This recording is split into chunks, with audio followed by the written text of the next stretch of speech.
March 3వ తారీఖు రోజున చంద్రగ్రహణం అనేటటువంటిది ఏర్పడుతుంది.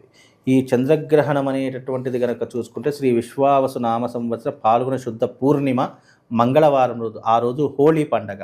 హోలీ పండగ రోజునే మనకు ఈ యొక్క పింగళవర్ణ అపసవ్యగ్రహణము అని దీనికి పేరు. పింగళవర్ణము అనేటటువంటి దీనికి పేరు.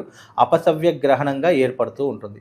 ఇది ఆగ్నేయ స్పర్శ నైరుతి మోక్షకాలము, అలాగే సంపూర్ణమైనటువంటి చంద్రగ్రహణము. ఈ యొక్క గ్రహణం సంపూర్ణమైనటువంటి చంద్రగ్రహణం ఇది భారతదేశంలో కనిపిస్తుంది కాబట్టి ప్రతి ఒక్కరూ నియమాలు తప్పకుండా పాటించాలి.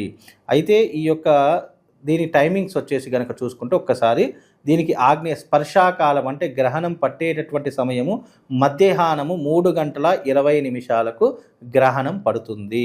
అలాగే మధ్యకాలము అంటే దీనికి మధ్యకాలం అనేటటువంటిది 5:03 మధ్యకాలం అనేటటువంటిది ఉంటుంది. అంటే